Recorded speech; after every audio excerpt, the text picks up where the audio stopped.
என்னுடைய நண்பராகிய திருச்சியில் இப்போ ஆன்லைனில் இப்போ ஒரு ட்ரெண்டிங் மாஸ்டர்னு சொல்லுவாங்கள்ல, ட்ரெண்டிங்காக வந்து என்னென்னா ஆன்லைனில் கிளாஸை ஒவ்வொரு ஆசிரியரை போட்டு எடுக்கிறாங்க. ஆனால் முன்னாடியே இது மாதிரி கருத்தரங்கு நடத்தலான்னுலாம் வச்சு பார்த்தாங்க. ஆனால் பட் இப்போ எதர்ச்சியாக ஏதோ ஒரு புது முயற்சியில் ஒரு நல்ல சிறந்த சோசியரை கொண்டு வந்து ஆன்லைன் வழியாக கிளாஸ் எடுத்து வச்சாங்க. நம்ம எதாச்சும் அவர் கூப்பிட்டு சொல்லுவார், இல்லை மெசேஜில் அடிப்படையில் என்னோட பயணிக்கிற ஸ்டூடெண்ட்டாக இருக்கட்டும், இல்லை ஜோயிட அன்பர்களாக இருக்கட்டும், அனைவரும் பார்த்துட்டு, அதாவது இந்த கிளாஸ் வந்து ரொம்ப சூப்பராக போகுதியா, நிறைய வகையில் உதவியாக இருக்குது, இலவசமாக நடத்துகிறாங்க, ரொம்ப நம்ம பெரிய காசு கொடுத்தெல்லாம் படித்த இடத்துல அவங்க எடுக்கிற கிளாஸ் ரொம்ப அற்புதமாக இருக்குது அப்படின்னு சொல்லி பெருமையாக என்கிட்ட பேசும்போது உண்மையாலுமே செந்தில் மேலே எனக்கு ஒரு தனி ஒரு பெருமை கிடைச்சிது, தனி ஒரு மரியாதை கிடைச்சிது உண்மையாலுமே. அந்த அடிப்படையில் இன்னைக்கு ஐயா வரணும் அப்படி பேச வைக்கணும்னு நினச்சேன். அவர் ஏதோ சூழ்நிலை விஷயமாக அவர் ஏதோ வேலை விஷயமா மதியத்துக்கு மேலே வந்ததுனால அந்த இதை கொடுக்க முடியல. இருந்தாலும் ஐயா இருந்து அந்த கருத்தை நான் கொடுத்துட்டு போகிறேன் அப்படிங்கிற நல்ல எண்ணத்தோடு இருக்கிறாங்க. ஐயாவுக்கு சப்போர்ட் பண்ணி வருக என வரவேற்கிறோம். அந்த அகத்தியர் ஜோயிட வித்யாலயா சார்பில் நன்றி கலந்த வணக்கத்தை தெரிவிச்சுக்கிறோம். அனைவருக்கும் உற்சாகமான மாலை வணக்கம். இந்த மாலை வணக்கத்தை அகத்தியர் ஜோதிட வித்யாலய அறக்கட்டளை 22வது ஜோதிட மாநாடு சீரும் சிறப்புமாக நடைபெற்று வருகிறது. அதுவும் தஞ்சை மண்ணிலே, சோழர் ஆண்ட மண்ணிலே, ராஜராஜ சோழன் ஆண்டு எடுத்த பகுதியிலே, காவேரி கரையோரத்திலே. அப்போ இந்த ராகு பகவானாக இருக்கு எல்லாமே சொல்லிட்டாங்க. இப்போ ராகு காலம் தான் ஓடிட்டு இருக்கு, ஞாயிற்றுக்கிழமை ராகு காலம் தான் ஓடிக்கிட்டு இருக்கு. அதனால் ராகு தொடாமல் போகக்கூடாது இல்லையா? அப்போ ராஜராஜன் சோழன் காலம் 1000 ஆண்டு காலங்கள் கட்டின அந்த சிவன் கோவில், பிரதீஸ்வரர் கோவில் எப்படி இருந்து தலை சிறந்து நிற்குதோ அதே மாதிரி ஐயாவோட புகழும் என்றென்றும் ஜோதிடத்தில் நிலைத்து நிற்கும் என்று சொல்லி என்னோட வாய்ப்பு கொடுத்து தொடர்ந்து பேசுகிறேன். ஐயா சொன்ன கருத்தில் ராஜராஜ சோழன் கட்டப்பட்டது பவகர்ணப்ப கட்டப்பட்டது அந்த கோயில், சரிங்களா? பவகர்ணங்கிறது ரொம்ப கெப்பாசிட்டியான ஒரு விஷயம். ஓகே, அதனால் எப்போதுமே நான் எந்த இடத்துக்கு போனாலும் அந்த இடத்தோட புகழ், அந்த இடத்தோட தன்மை அதை சொல்லிட்டு தான் ஆரம்பிப்பேன் ஒவ்வொரு இடத்துலையும். ஐயா இளந்தமிழன் ஐயா பேசும்போது நிறைய கருத்துக்களை வலியுறுத்தி பேசினார். நான் ரொம்ப ஆழ்ந்து கவனித்தேன். ஐயா வந்து கண்டிப்பாக சூரியன் புதாத்திய நிபுண யோகத்தில் அவர் ஜாதகத்தில் இருக்கும். அப்படி இல்லைன்னா சூரியன் சுக்கிரன் நிபுண யோகத்தில் கண்டிப்பாக இருக்கும். இல்லைன்னா மிதுன லக்னம், கன்னியா லக்னம், இல்லை அப்படின்னா ரேவதி நட்சத்திரம், ஆயுளி நட்சத்திரம், கண்டிப்பாக கேட்டை நட்சத்திரத்தில் அவங்களோட கிரகசாரங்கள் கண்டிப்பாக வலுவாக இருக்கணும் அப்படிங்கிறது என்னோட தலைமையான வேண்டுகோள். கேட்டீங்களா? இதுதாங்க ஜோதிடம். அவர் என்ன கேட்டாரு, நீ யாருக்கோ சொல்லிட்டு போ, எனக்கு சொல்லு அப்படின்னு சொல்லி அவர் சொல்லாம சொன்னாரு. அதை தான் இப்ப சொல்றேன். ஏன்னா இது வந்து என்னன்னா ஜோதிடர்களுக்கு சவால் அப்படின்னு சொல்றது என்னோட எனக்கு கிடைச்ச ஒரு மிகப்பெரிய வெற்றின்னு கூட சொல்றதுக்காக சொல்லல, தற்பெருமைக்காக சொல்ல வரல. அவர் என்ன சொன்னார், குற்றம் சொல்லாத, சரியா சொல்லு அப்படின்னு சொன்னார் இல்லைங்களா? இதுதான் ஜோதிடம். நம்ம உட்கார்ந்தோடனே அவர்கிட்ட பேசினேன். ஐயா பேர் என்னன்னா, பேர் தெரியாது இல்லையா, அறிமுகம் ஆக்கிட்டோம் இல்லையா? அப்ப இளந்தமிழன் இங்க வந்து மேடைக்கு வந்து வீட்டிற்கு கூட ஜெயவேல் ஐயா மற்றும் இளந்தமிழன் இளங்கோவன் இங்க பாருங்க. அடுத்தது விருச்சக லக்னம் கேட்டை வந்துடுறாங்களா? அப்ப புதனோட சுபத்துவம் இல்லாம இந்த இடத்துல இப்ப இந்த இடத்துல யாரும் உட்கார முடியாது. ஏன் அதை சொல்றேன் அப்படின்னா சார், ஒரு இடம் நீங்க எந்த இடத்துல போறீங்களோ அந்த இடத்த கிரகமா பாவீங்க, கிரகமா பாருங்க, ஜோதிடம் உங்கள்கிட்ட வந்துடும். என்னை பத்தி ஒரு 2 நிமிஷம் சொல்லிடுறேன். என்னோட பேர் பார்த்தீங்கன்னா செந்தில்குமார் தான். அதுக்கப்புறம் சுக்கரங்கிற பேர் நானாவே எனக்கு சேர்த்துக்கிட்டது. ஏன்னா இந்த சுக்கரன் உச்சமா இருக்கிறதுனால சுக்கரங்கிற பேரை சேர்த்துக்கிட்டேன். இந்த பண்டிட்ங்கிற பேர் கொடுத்தது எனக்கு பவகர்ணநாதன் ஜெயசூரியன் ஐயா அவர் தான் கொடுத்தாரு. ரவி ஜெயக்குமார் தான் இந்த பண்டிட்ங்கிற பட்டம் கொடுத்தது அவர் தான். அந்த பெருமை அவருக்கு தான் சேரும். அதுக்கப்புறம் தான் பண்டிட் சுக்கரன் செந்தில்னு போட்டு இன்னைக்கு வளர்ச்சி போயிட்டு இருக்கு, அதோட நோக்கம் போயிட்டு இருக்கு. ஏன்னா அந்த பண்டிட்ங்கிற நேமை செலக்ட் பண்ணி கொடுத்து இந்த பேரை வைங்கன்னு சொல்லி சொன்னது அவர் தான், சரிங்களா? அப்போ அவருக்கு இந்த நேரத்தில் ஒரு நன்றியை சொல்லணும். அப்போ நான் வந்து பாரம்பரியமான ஜோதிடத்தில் தான் நான் கற்றுக்கிட்டு இருக்கேன். எங்கள் அப்பா ஜோதிடர், கிட்டத்தட்ட ஒரு 45 ஆண்டுகள். அப்போல்லாம் வந்து எங்கள் அப்பாலாம் வந்து ஒரு நாளும் கூட இந்த மாதிரி இந்த ப்ரோக்ராம் யூடியூப்லேயோ இந்த மாதிரி ஃபேஸ்புக் வாட்ஸ்அப் அந்த காலத்தெல்லாம் கிடையாது. 2020 தான் இறந்தார். அவர் இருக்க வரைக்கும் அவர் தான் ஜோசியம் பார்க்கணும், அவருக்கு பிறகு தான் பார்ப்போன்னு சபதம் எடுத்து படிச்சுக்கிட்டு இருந்த ஒழிய ஜோசியத்தில் ஒரு நாளும் உட்கார்ந்தது கிடையாது. ஏன்னா அவர் தான் ராஜாவாக இருக்கணும். அவருக்கு பிறகு தான் நான் இப்போ இன்னைக்கு வந்து ஜோதிடம் ஆஃபீஸ் போட்டு ஜோதிடம் நடத்திக்கிட்டு இருக்கேன், யூடியூப் சேனல் இது எல்லாமே போயிட்டு இருக்கேன். அப்படின்னா அவருக்கு பிறகு தான். எனக்கு வந்து ஒரு ஜோதிட ஞானம் ஒரு விஷயம் எனக்கு தெரியல அப்படின்னா, உங்க குருனா யாரு, நீங்க யார்கிட்ட ஜோசிடம் படிச்சீங்க, உங்க தாய் தந்தையை ஒரு நிமிஷம் டெய்லியும் அன்றைய நட்சத்திரங்கள், அன்றைய திதி, அந்த அன்றையோட கர்ணநாதன், அன்றைய நாள் அது எல்லாத்தையும் உங்கள் மனசில் ஏற்றுங்க. அன்றைய நாளில் உங்கள் தாய் தந்தை ப்ளஸ் உங்களுக்கு யார் பாடம் சொல்லி கொடுத்தாங்களோ அவங்களோட பேரை மனசார நீங்கள் சொல்லுங்கள், உங்களுக்கு ஜோசியம் தானாக வந்துடும். ஏன்னா இது முக்கியமான விஷயம். நிறைய பேர் அதை ஃபாலோ பண்ணுறாங்களா இல்லையோ, இது கண்டிப்பாக பஞ்சாங்கத்தை படிக்கிறதுக்கு முன்னாடி பஞ்ச அங்கங்களையும் நம்ம தெரிஞ்சுக்கணும். ஜோதிடம் கற்றுக் கொடுத்த குருமார்களையும் நம்ம நினைச்சோம் அப்படின்னா ஜோசியம் தானாக வந்துடும் நமக்கு. எனது பாசமிகு நண்பர் வரும்போதே ஒரு விஷயத்தை வந்து கேட்டிருந்தாரு. யாருன்னா பாண்டியன் சார் வந்து காஞ்சிபுரத்துலேருந்து வந்திருக்காரு. நான் வந்து பேச வந்த டாப்பிக்கே வேறு, டிகிரி பற்றி பேசலான்னு வந்தேன். வரும்போது என்ன நீ வந்து சுக்கரனை பற்றி பேசினேன், பேர் சுக்கரனை வச்சுட்டு சுக்கரனை பற்றி எங்கேயுமே பேச மாட்டேன். நான் சுக்கரனை பற்றி எங்கேயுமே பேசுனது கிடையாது. அவருக்காக இன்னைக்கு ஒரு நாள் பேசுகிறேன். சுக்கரன்கிறவர் யாரு அப்படின்னா ஜாதக ரீதியாக ஒரு கலத்திரக்காரகன். அவர் தான் திருமணத்தை செஞ்சு வைக்கணும் அப்படின்னா சுக்கரன் நல்லா இருக்கணும். சார் சுக்கரன் கெட்டு போச்சுன்னா கல்யாணம் ஆகாதா? கல்யாணம் ஆகும். பிரச்சனை சம்பவம் அடிதடி இது மாதிரி ஏதாவது ஒரு வகையில் கல்யாணம் ஆகும். அப்போ பெண்ணாக இருந்தாலும் ஆணாக இருந்தாலும் யாருக்கு சுக்கரன்? அவர் தான் காரக அதிபதியே அவர் தான். அப்போ அந்த சுக்கரன்னாவே சொல்லிட்டாவே கலைநெய்ய மிக்கவர், கவர்ச்சியாக இருக்கக்கூடியவர். காலபுஸ்த விதிப்படி பாருங்க, சுக்கரனுக்கு 2 இடம் கொடுத்துருப்பாங்க. ஒன்று 2ஆம் இடம், இன்னொன்று 7ஆம் இடம். அதே மாதிரி செவ்வாய்க்கு 1ஆம் இடத்தையும் 2ஆம் இடத்தையும் கொடுத்துருப்பாங்க. லக்னத்தை நீங்கள் வந்து திருமண பொருத்தத்தில் பார்க்கும்போது சுக்கரனையும் பார்க்கணும், செவ்வாயும் பார்க்கணும். சுக்கரனை யாருக்கு பார்ப்பாங்க? ஆணுக்கு பார்க்கணும். செவ்வாய் யாருக்கு பார்க்கணும்? பெண்ணுக்கு பார்க்கணும். காலபுருஷ விதிப்படி ஆல்ரெடி மேட்ச் பண்ணி தான் கொடுத்துருக்காங்க. ரிஷப லக்னமாக இருந்தால் செவ்வாய் 7ஆ வந்துடும். மேச லக்னமாக இருந்தால் சுக்கரன் வந்து 7ஆம் இடத்துல, துலாம் வந்து 7ஆம் இடம் வந்துடும். அப்போ ஒரு அங்கே வந்து பார்த்தீங்கன்னா பஞ்ச தத்துவங்கள் அங்கே அடக்கி இருக்கா அப்படின்னா கண்டிப்பாக அடங்கி இருக்கு. அப்போ ஒரு நீர் ராசியோட ஒரு நிலராசி சேர்ந்தா சிறப்பு. அப்போ ஒரு நிலத்துக்கு என்ன வேணும்? தண்ணி வேணும் இல்லையா? அங்கே தத்துவம் இருக்கா இல்லையா? பஞ்சபூதங்களோட தத்துவம் அங்கே இருக்கு இல்லையா? அப்போ மூலம் ஜீவன் நேத்திரம்லாம் அங்கே கொடுத்துருக்கு இல்லையா? அதுதான் விஷயமேங்க. அப்போ இந்த பொருத்தம் பார்க்கும்போது நிலராசிக்கும் நீர் ராசிக்கும் பொருத்தம் போட்டாவே சரி. ஒரு நெருப்பு ராசிக்கும் பொருத்தம் போட்டிருந்தீங்கன்னா சரியாகவே இருக்காது. என்ன டெஸ்ட் பண்ணி பார்த்துங்க. இல்லை அப்படின்னா குடும்பம் இருக்கும், அவங்கள்ட்ட சலசலப்பு இருந்துகிட்டே இருக்கும், எரிமலையாக எரிச்சுக்கிட்டே இருப்பாங்க, இல்லை பிரச்சனையோட வாழ்ந்துகிட்டு இருப்பாங்க. அதுமாதிரி நீர் ராசியோட லக்ன ராசி அமைஞ்சிருந்தாலும் பிரச்சனை தான். அதை தான் அஷ்டங்கன்னு சொல்லியிருப்பாங்க, 6, 8ன்னு சொல்லியிருப்பாங்க. அப்போ நீங்கள் வந்து என்ன சொல்றீங்க? இயற்கையாகவே இயற்கை சுபர்கள் இயற்கை பாவர்கள்னு சொல்லியிருக்கு. நம்மளோட காலபுருஷ விதிகள் படியே கொடுக்கப்பட்டிருக்கக்கூடிய விஷயங்கள், பேசிக்கான விஷயங்கள் தெரிஞ்சாவே நீங்கள் வந்து என்ன பண்ணலாம்? பொருத்தம் போடும்போது அந்த வாழ்க்கை தம்பதிகளை சார் நிறைய பேர் சொல்லியிருந்தாங்க, 50 வருஷம் ஆகி எங்களோட வீட்டில் சண்டையே வந்தது கிடையாது. அப்போ அவங்களோட தத்துவத்தின் அடிப்படையில் தான் அன்றைக்கி சேர்த்தாங்க. இன்னைக்கு அதெல்லாம் பார்க்கறது கிடையாது. அதாவது பஞ்ச அங்கங்கள் இதெல்லாம் பார்க்கறது கிடையாதுங்க. அதாங்க பிரச்சனை வருது. அதை பார்த்தீங்கன்னாவே பிரச்சனை வராது. நண்பர் கேட்கறாரு, சுக்கரன் கெட்டு போயிட்டா கல்யாணமே ஆகாதா சார்? அப்படிலாம் கிடையாது. அப்ப சுக்கரனுக்கு சுப கிரகங்கள் பார்வை வரக்கூடிய காலத்துல ஐயா சொல்றவன் துரசாமி ஐயா சொல்லுவாரு, ஒரு தசாபுத்தி இந்த காலகட்டம் 159 வரும்போது கல்யாணம் நடக்கணும். அது உண்மைதான். ஆனா அந்த அந்தர சூட்சமா எப்போ வருதோ அந்த காலகட்டத்தை எடுத்து கொடுத்து அவங்களுக்கு கல்யாணம் பண்ணி வைக்கணும். இன்னைக்கு காலையில் நான் இன்னைக்கு வரதுக்கு தாமதமானது 2-3 விஷயம். நேற்றுக்கே வர வேண்டிய அப்பாயின்மெண்ட். நேற்றுக்கு நான் கொஞ்சம் வேலையாக இருந்து வெளில போயிட்டதுனால இன்னைக்கு காலை சீக்கிரம் 9 மணிக்குள்ள வாங்கினாங்க. அவங்க வந்தது 11 மணிக்கு கிட்டத்தட்ட வந்ததுனால பார்த்துட்டு அனுப்பிச்சு வரதுக்கு லேட் ஆயிடுச்சு. அந்த பொண்ணோட ஜாதகத்தில் எதுக்கு இப்போ இந்த உதாரணம் சொன்னால் நண்பர் கேட்டதுக்காகவும் இங்கே சில விஷயங்கள் சொல்றதுக்கும் ஒரு உதாரணமாக சொல்கிறேன். அந்த பொண்ணு பார்த்தீங்கன்னா மகர லக்னம், கேந்திர ஸ்தானங்கள். அந்த லக்னத்துக்கு 1-5-9 பார்த்தீங்கன்னா செவ்வாய் சுக்கிரன் கேது வந்திருக்கு. ஜாதகத்தை வைக்கிறாங்க. சனி குரு வர ஓடுது. சனி குரு வர ஓடுனாவே கண்டிப்பா ஒன்று குருவோட நட்சத்திரத்திலேயோ இல்லை சனியோட நட்சத்திரத்திலே கண்டிப்பா அவங்களோட லக்ன ராசி இருக்கும். முடிவு பண்ணியாச்சு. அப்ப திரிகோணங்கள்ல என்ன ஓடுது? சனி பகவான் டச் பண்றாரு, செவ்வாய் சுக்கிரன் கேது டச் பண்ணாவே கண்டிப்பா காதல் உண்டுன்னு சொல்லிடலாம்.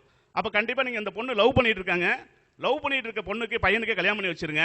நீங்க வேற ஒரு பையனை பார்த்துட்டு கல்யாணம் பண்ணீங்கன்னா சிறப்பு இருக்காதுங்க அப்படின்னு சொல்லியாச்சு. சார் அதுக்கு தான் சார் வந்திருக்கேன் அப்படின்றாங்க. அப்ப நம்ம ஜாதகத்தை பார்த்த உடனே இந்த விஷயத்தை அவங்கள்ட்ட சொல்லும் போது இது சரியா தப்பா அப்படிங்கிறது எனக்கு தெரியல. ஆனால் நான் என்னை பொறுத்த வரைக்கும் சரி. நான் ஐயாவோட வாதமும் அதே தான். சரியா சொல்லுங்க அப்படிங்கிற, அவங்க என்ன நினைச்சிட்டு வராங்களோ அதுக்கு சரியா சொல்லுங்க அப்படிங்கிறது தான். சரிங்களா? அப்ப அந்த ஜாதகத்தில் என்ன சொல்லுது? அப்ப அந்த பையனுக்கே கொடு. ஆனா வந்திருக்க வந்து 3-4 பேர் வந்திருக்காங்க. பொண்ணு வீட்டுக்காரங்க வந்திருக்காங்க, பையன் வீட்டுக்காரங்க வந்திருக்காங்க. அவங்க ஆல்ரெடி முடிவு பண்ணிட்டு தான் வந்திருக்காங்க. எங்கேயோ போய் பார்த்தாங்க, சார் எங்களுக்கு வந்து பொருத்தம் இல்லைன்னு சொல்லிட்டாங்க.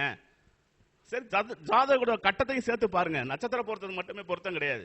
ஜாதக கட்டங்கள் என்ன சொல்லுதுன்னு பாருங்க. அடுத்து பையனோட ஜாதகம் கொடுக்குறான், அவன் கும்பலக்கணம். பொதுவாகவே கும்பலக்கணத்துக்காரன் லவ் பண்ணி தான் கல்யாணம் பண்ணுவான். 90% நடக்கும். அது பார்த்துருந்தீங்கன்னா தெரிஞ்சிருக்கும். அது மாதிரி சிம்ம லக்னத்துக்கும் அதே மாதிரி தான். அந்த லக்ன அதிபதிகள் லக்ன சுபர்கள் அந்த தொடர்பு இருந்துச்சுனாவே கண்டிப்பா காதல் திருமணம் தான். அப்ப செவ்வாய் சுக்கிரன் எங்க சேர்ந்து இருந்தாலும் பாவ கிரகங்கள் தொடர்பு இல்லாம ராகு கேது கூட பிடியில் இல்லாம இருந்தா கண்டிப்பா காதல் திருமணம் தான். அப்ப சுப கிரகங்களோட பார்வையில் இருந்துச்சுன்னா கண்டிப்பா 100% காதல் திருமணம் நடக்கும். அந்த குரு பார்க்கப்பட்டால் பெரியவர்கள் சம்மதத்துடன் கல்யாணம் நடக்கும். போராடி காலில் விழுந்து கெஞ்சி கூத்தாடியாவது என்ன பண்ணியிருப்பான், அந்த காதல் திருமணத்தை சக்சஸ் பண்ணி வைப்பான். அந்த பையனோட ஜாதகத்தில் குரு பார்க்குது. எங்க அம்மா சொன்னாதான் கல்யாணம் பண்ணிக்குவேன் ஒத்த கால நிற்க அதே இடத்துல சொல்றான், சார் அதுக்கு தான் கூட்டிகிட்டே வந்திருக்கேன் அப்படிங்கிறான். அப்ப ஜாதகம் போய் சொல்லல, அப்ப நம்மளும் கரெக்டாக தானே சொல்லிட்டு இருக்கோம். இந்த உதாரண ஜாதகங்கள் வந்து எதுக்கு சொல்றோம் அப்படின்னா, இந்த சொல்லக்கூடிய விஷயங்கள் உங்களுக்கு போய் ரீச் ஆகணும் நல்லபடி. அதாவது அவங்க கெட்ட எண்ணத்தில் வராங்க நல்ல எண்ணத்தில் வராங்க எல்லாம் முக்கியம் இல்லை, சொல்லக்கூடிய விஷயங்கள் போய் ரீச் ஆகுதா. அப்போ அதே ஜாதகம் ஒரு ஜாதகருக்கு சுக்கிரன் ராகு சாரத்தில் இருக்கு, அதாவது திருவாதிரை நட்சத்திரத்தில் இருக்காரு. லக்னத்துக்கு மேச லக்னம் வச்சுங்க, சுக்கிரன் ராகு சாரத்தில் போய் 3ஆம் இடத்துல இருந்தா சுக்கிரனுக்கு 3-8 பாவகம். இது இயற்கை தெரியுமில்ல எல்லாத்துக்கும். 3ஆம் இடமும் 8ஆம் இடமும் சுக்கிரனுக்கு சிறப்பான இடம் கிடையாது. அப்ப 3ஆம் இடத்துல இருந்தா சுக்கிரன் ராகு கூட பிடியிலோ ராகு கூட நட்சத்திரத்தில் இருந்தா திருமண வாழ்க்கை சிறப்பா இருக்காது. அவன்கிட்ட அப்பவே சொல்லலாமா? அப்ப அதே மாதிரி பாதிச்சக்கூடிய இந்த கிரகத்தை ஒரு பொண்ணு அங்க சேர்த்தோம்னா தான் அவனோட சிறப்பு கொடுக்கும். அப்ப இவங்க அதெல்லாம் பாக்குறது கிடையாது. நிறைய பேர் பாத்தீங்கன்னா இந்த என்ன பாதிச்சு இருக்கு என்ன பிரச்சனை கொடுக்கும் அதுங்கிற விஷயத்துல எல்லாமே நட்சத்திரம் 10 நட்சத்திரத்தை பொருத்தம் பார்த்தா போதும். எனக்கு 10 இருக்கு, 10 நட்சத்திரத்துக்கும் 10 பொருத்தம் பார்த்து 2வது கல்யாணம் பண்ண ஜாதகமும் என் கையில இருக்கு. சார் பொய் சொல்ல உண்மை. அப்ப அங்க ஜாதக கட்டங்கள் என்ன சொல்லுது, உள் கட்டங்கள் கட்ட அமைப்பு என்ன சொல்லுதுங்கிறத பாருங்க. சரிங்களா? அப்ப சுக்கிரன்ங்கிற விஷயம் வந்து சாதாரணமான கிடையாது. பாக்குறதுக்கு பாத்தீங்கன்னா கவர்ச்சியா இருக்காரு சார். சூரியன் அந்த சூரியனோட சேரும் போது பாத்தீங்கன்னா கவர்ச்சி ஒரு ஆடம்பரத்தை கொடுத்துட்டு போவாரு. சந்திரனோட சேரும் போது அழகா கொடுத்துட்டு போவாரு. ஏன்னா சந்திரன் வீடு, அந்த சந்திரன் எங்க போய் உச்சம் அடைகிறாரு, ரோஹிணியில தான் அங்க உச்சம் அடைகிறாரு, இங்க ரிஷபத்துல தான் போய் உச்சம் அடைகிறாரு. அப்ப சுக்கிரன் வீடு தான் உச்சம் அடைகிறது. அப்ப என்ன பண்ணும், அழகை கொடுக்கும் கவர்ச்சியை கொடுக்கும். ஆனா அங்கேயும் ஒரு பிரச்சனை கொடுக்கும், அங்க தாய் மாமனுக்கு ஒரு பிரச்சனை கொடுத்துரும். இந்த பொண்ணு பிறந்த பிறகோ பையன் பிறந்த பிறகு அங்க தாய் மாமன் இருந்தாலும் தாய் மாமனுக்கு ஒரு பிரச்சனை, இல்லைன்னா தாய் மாமன் குடும்பத்துக்கு ஒரு பிரச்சனை இருக்கும். எடுத்து பாருங்க, என்ன சரியா தான் இருக்கும். அப்ப இந்த ஒவ்வொரு காலகட்டத்துக்கும் நேற்றுக்கு 2 நாளைக்கு முன்னாடி ஒரு ஜாதகம் கரெக்டா பாத்தீங்கன்னா அந்த அம்மாவுக்கு வந்து 45 வயசு 6 மாசம் 11 நாள் என்னமோ கணக்கு, முந்தானத்து கணக்கு வரைக்கும் மேச லக்னம் ஜாதகம் கொண்டு வராங்க. தசாபுத்தி ஓடுது, குரு தசை ராகு புத்தி ஓடுது. குரு எங்க இருக்கு, இந்த மேச லக்னத்துக்கு பொறுத்த வரைக்கும் குரு பகவான் 9க்கும் 12 கூடியவன், குரு உச்சத்தில் இருக்காரு. அப்ப குரு உச்சத்தில் இருக்கும்போது என்ன பொதுவா எல்லாம் சொல்லுவோம், என்ன சொல்லுவோம், அருமையான குருங்க, இந்த குரு தசை உங்களுக்கு ஓகோ சூப்பரா இருக்கும், வீடு வாங்குவீங்க, வண்டி வாகனம் வாங்குவீங்க, உயர் ரக வாகனம் இருக்கும், சொத்து வாங்குவீங்க, வீடு அடுக்குமாடியில் வீடு கட்டுவீங்களா சொல்லுவோம். அதெல்லாம் செஞ்சாங்க. எப்ப, முதல் 8 ஆண்டுல. அடுத்து நடக்கிறது, அடுத்த 2 ஆதிபத்திய வீடு இருக்கு இல்லையா, 9-12 கூடிய வீடு தன் ஸ்தானத்துக்கு போய் 8ல மறைவார், 9க்கு 8ல மறைவார், 5-12 கூடியவன் 5ல போய் இருப்பாரு. அப்ப எது நடக்கும் எது நடக்காது, அப்ப மூலத்திரியோட வீடு எது, அந்த லக்னத்துக்கு அந்த ராசிக்கு எங்க ஃபால்ட்டா கொடுக்குறாருன்னு கண்டுபிடிச்சு சொல்லணும். நம்மள்ட்ட வந்தோடனே சூப்பர் சார் நல்லா இருக்கு அப்படின்னு இந்த அம்மா ஜோசியத்தை சொன்னப்போ அப்படின்னு போகுமா போவாதுங்களா? அதுக்கப்புறம் அவங்கள்ட்ட விளக்க சொல்றோம், போன 8 வருஷம் வரைக்கும் நீ வீடு வாங்கியிருப்ப, இடம் வாங்கியிருப்ப, வீடு கட்டிட்டு இருப்ப, இப்போ ஒரு வீடு கட்டிக்கிட்டு இருப்ப, அந்த வீடு நின்றுருக்கும் அப்படின்னு. சார் வாமா சார், அதுக்கு தான் சார் வந்திருக்கேன், வீடு கட்டவே முடியல. நீங்க பொருள் வாங்கியிருப்பீங்க, பொருள்ல தடை ஏற்பட்டிருக்கும். எங்க இருந்து பொருள் வாங்கியிருக்கு, கேரளால இருந்து வாங்கிட்டு வந்திருக்காது. அந்த அம்மா சொல்லுது, போலீஸ்ல மாட்டிக்கிச்சு சார், ஓவர்லோடு போலீஸ்ல மாட்டிக்கிச்சு, 2 லட்சம் பணம் கொடுத்து தரமாட்டேன்றாங்க. அப்ப இதெல்லாம் நம்ம சொல்லும் போது நடைமுறை வாழ்க்கைக்கு சொல்லும் போது அவங்களுக்கு பிரச்சனை சொல்லணும்னா அடுத்தடுத்து சொல்றது நம்ம காது கொடுத்து கேட்பாங்களா கேட்க மாட்டாங்களா? அப்ப அடுத்து சொல்றோம், அந்த லக்னத்துக்கு பாத்தீங்க அடுத்து வந்து 7ஆம் அதிபதி மேச லக்னத்துக்கு 7ஆம் அதிபதி சுக்கிரன் மகரத்துல இருக்காரு. குரு தசை நடக்குது, குரு சுக்கிரன் சமபார்வையில் இருக்காங்க. சுக்கிரபுத்தி வரைக்கும் அந்த அம்மாவுக்கு பிரச்சனை கொடுக்கல. அடுத்தடுத்த தசை சந்திரன், அடுத்து செவ்வாய் ராகு வரும்போது காலத்துல பிரச்சனை கொடுக்க ஆரம்பிக்கிறாங்க. இப்ப ராகு வந்து பாத்தீங்கன்னா இருக்கு அந்த செவ்வாயுடன் கேது. இந்த லக்னத்துக்கு அந்த பொம்பளை பிள்ளையா இருந்தா என்ன பண்ணணும், செவ்வாயை பார்க்கணும். கணவர் ஜாதகப்படி பாத்தீங்கன்னா 7ஆம் இடத்துக்கு செவ்வாய் எங்க இருக்காரு அப்படின்னா செவ்வாய் கேது கூட இருக்காரு. அந்த கணவருக்கு அவர் சரக்கு அடிப்பார், அதாவது தீய பழக்க வழக்கம் இருக்கா, ஆமா நான் இப்போ இந்த மாதிரி யார்ட்டையுமே உங்கள்கிட்ட உங்கள் வீட்டுக்காருக்கோ உங்கள் பொண்ணுக்கோ தீய பழக்க வழக்கம் இருக்கான்னு மட்டும்தான் கேட்பேன். அது என்ன பழக்க வழக்கங்கிறது பார்த்துங்க. அவர் இந்த அம்மா அதுக்கப்புறம் சொல்லுவேன், எங்கள் காலைல எழுந்திரிச்சுன்னா குடிக்க ஆரம்பிச்சிருவாரு, பொழுதுனைக்கும் குடிச்சிக்கிட்டு தான் இருக்காரு, குடிச்சு குடல் வெந்து போச்சு, குடலில் பிரச்சனை இருக்குமா அப்படின்னு. சார் இருக்கு சார், சரியாகுமா ஆகாதா, வாய்ப்பு கம்மி தான், கொஞ்சம் ட்ரீட்மெண்ட் எடுத்துங்க. ஒரே ஜாதகம் தான். அடுத்து பையன் உங்களுக்கு சிம்ம லக்னம், அந்த மேச லக்னத்துக்கு 5ஆம் அதிபதி 7ஆம் அதிபதி பார்க்கணும். ஏன்னா முதல் குழந்தை 5, அடுத்த குழந்தை 7 அப்ப முதல் வந்த சூரியனா வர்றதுனால பையனாகவும் அடுத்தது வந்து பொம்பளை பிள்ளையாகவும் இருக்குமா பையன் அப்ப பையனை லக்னமா போட்டு ஆட்டோமேட்டிக்கா ஆட்டுறது பையன் எங்க இருக்காங்க வேலை செய்யறா ராகு இந்த பொண்ணுக்கு இந்த அம்மாவுக்கு நடக்கிற தசை குரு 12ல இருக்கு பையனுக்கு 12ல வெளிநாட்டுல இருக்கானான்னு கேட்டேன் ஆமா சார் வெளிநாட்டுல இருக்கான் அது சூப்பர்வைசிங் வேலை பார்க்கறானா 2ஆம் அதிபதி புதன் அப்ப 2ம் 10 தொடர்பு பெறும்போது அவனோட தொழிலை சொல்லிடும்ல கரெக்ட் சார் அப்ப 7ஆம் அதிபதி லக்னம் போட்டு அந்த பொண்ணுக்கு 2ஆம் அதிபதி செவ்வாய் வந்துடுறாரு செவ்வாய் வலுத்து தான் இருக்கு அப்ப கும்பத்தில் இருக்கும்போது இந்த பொண்ணு செவ்வாய் கேது கூட இருக்காரு அப்ப கேது பார்த்தீங்கன்னா வலை பண்ற கிரகம் 2வது பார்த்தீங்கன்னா சட்டத்துக்கு சம்மந்தப்பட்ட கிரகம் உங்க பொண்ணு ஒன்று புதன் சம்மந்தப்பட்ட துறையில் அதாவது பிசினஸ் அட்மினிஸ்ட்ரேஷன் படிக்கணும் இல்லைன்னா பிசினஸ் லா படிக்குதான்னு பிசினஸ் லா தான் சார் படிக்குது வெளியூர்ல படிக்குதா வெளியூர்ல படிக்குது ஒரே ஜாதகம் தான் அவ்வளோதான் அப்போ எத்தனை ஜாதகத்துக்கு 3-4 ஜாதகத்துக்கு நம்ம ஒரு ஃபீஸ் ஒரு 2000 ரூபா கொடுனாலும் கொடுப்பாங்களா கொடுக்க மாட்டாங்களா சார் 4 ஜாதகம் பார்த்தா 100 ரூபா கொடுக்கறதுக்கு ஒரே ஜாதகம் 4 பேத்துக்கும் சொல்லி ஃபீஸை வாங்கலாமா வாங்கக்கூடாதா இல்லை அவ்வளோதான் இது வந்து பெரிய விஷயம் கிடையாது அதாவது ஏன் சொன்னது அனுபவத்தை தான் ஷேர் பண்ணுறேன் எனக்கு இருந்த அனுபவம் சரிங்களா இந்த மாதிரி இந்த ஒரு கிரகங்களை வச்சுட்டு நம்ம வந்து என்ன வேணுமாலும் ஜாகங்கள் காட்டலாம் நல்ல விஷயமா இருந்தால் நல்ல விஷயத்தையும் சொல்லலாம் அது கெட்ட விஷயங்களா இருக்கும்போது நாசுக்கா சொல்லி அவங்களுக்கு புரிய வச்சோம்னா சிறப்பாக இருக்கும் என்று சொல்லி விடைபெறுகிறேன் நன்றி வணக்கம் என்னோட யூடியூப் சேனல் சுக்கிரன் செந்தில் அஸ்ட்ரோ ஆன்லைன் டிவின்னு இருக்கும் அதில் சப்ஸ்கிரைப் பண்ணிக்கிங்க அது மாதிரி சாரோட அகத்தியர் ஜோதிட இதில் வந்து பார்த்தீங்கன்னா வாரத்தில் செவ்வாய்க்கிழமையும் வெள்ளிக்கிழமையும் இலவச கிளாஸ் ஃப்ரீயாக தான் கொடுத்துக்கிட்டு இருக்கோம் அதை கிட்டத்தட்ட ஒரு 10 ஆண்டுகளுக்கு குறையாமல் இந்த ஃபீல்டில் உள்ளவங்கள அவங்கள வச்சு தான் கிளாஸ் கொடுத்துக்கிட்டு இருக்கேன் இது வரைக்கும் ஒரு 8 வகுப்பு முடிஞ்சிருக்கு சரிங்களா என்னோட நம்பர் 99 430 38 285 இன்னொரு நம்பர் 80 720 73 501 சுக்கிரன் செந்தில் அஸ்ட்ரோ ஆன்லைன்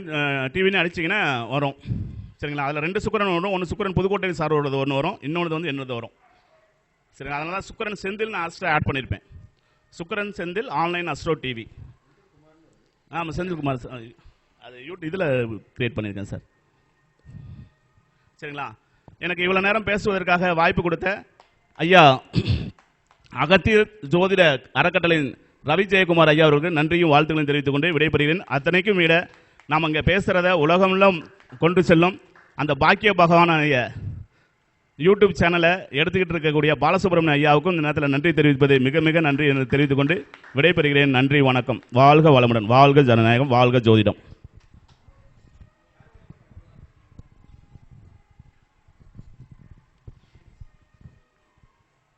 ஐயாவுக்கு சிறப்பு செய்ய அதாவது பண்டிட் செந்தில்குமார் ஐயா உங்களுக்கு சிறப்பு செய்ய இளந்தமிழ் ஐயா வருக வருக என வரவேற்கிறோம். செய்யவில்லையா எந்திரிங்க மேலே.